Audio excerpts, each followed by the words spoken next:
So all viruses first have to get into cells to infect them, and the basic molecular mechanism of sarbecovirus entry is pretty well established. And this includes binding to the cell surface receptor ACE2, and then a subsequent cleavage by cell surface proteases like TMPRSS2 or endosomal proteases like cadepsin L to activate spike and trigger fusion. Still, some of the more quantitative aspects of this process remain unknown. For example, how much ACE2 is needed to allow infection, and what are the impacts of ACE2 sequence differences? So I've developed a cell engineering technique that allows us to more easily answer these questions.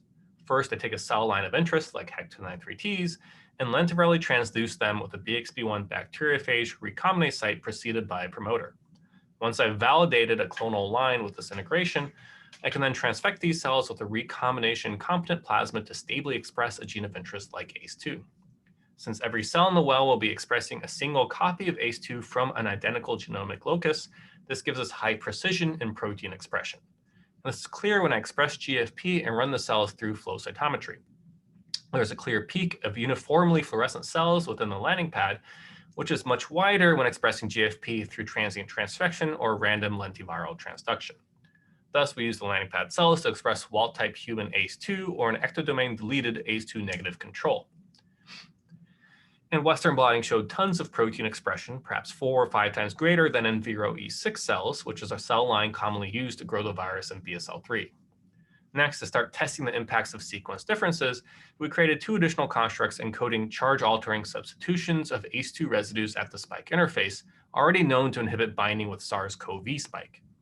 We first used a binding assay where we mixed these cells with SARS-CoV-2 RBD and observed reduced binding, as expected.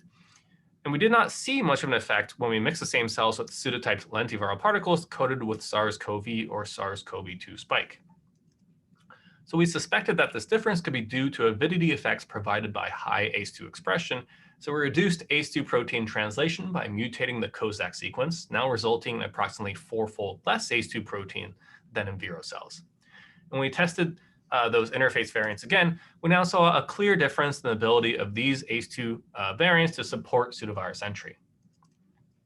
We expanded the panel to 24 ACE2 variants and infected these cells with SARS-CoV-2 spike pseudotype reporter viruses, and we compared our results to some large-scale SARS-CoV-2 RBD binding results published by Eric Procco's group at the University of Illinois, and saw a striking nonlinear relationship showing that monomeric binding results cannot be directly extrapolated to infer what may be happening during infection.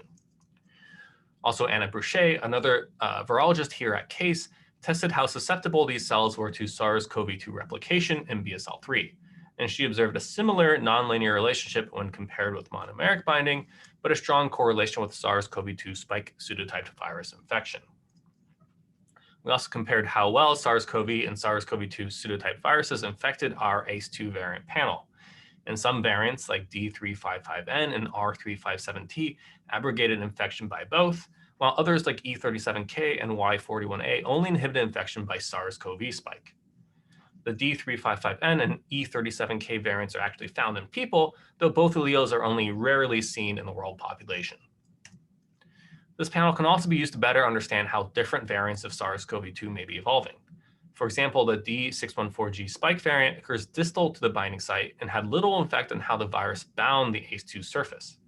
In contrast, the N501Y change found in the alpha, beta, and gamma lineages gives the spike protein an altered interface that is now less sensitive to some ACE2 variants like K353D, which makes sense since both residues are found next to each other at that interface.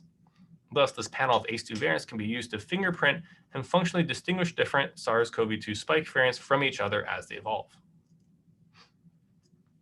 In summary, I described a convenient cell engineering method for the precise expression of transgenes like ACE2.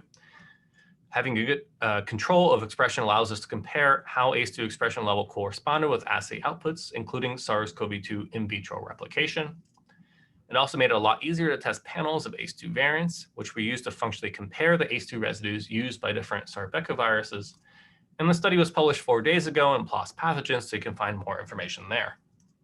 To wrap up, I'd like to acknowledge Nidhi and Sarah in my lab, Anna and Vinny in the Bruchet lab, and the NIH, AdGene, and BEI for support and key resources. Great, thank you.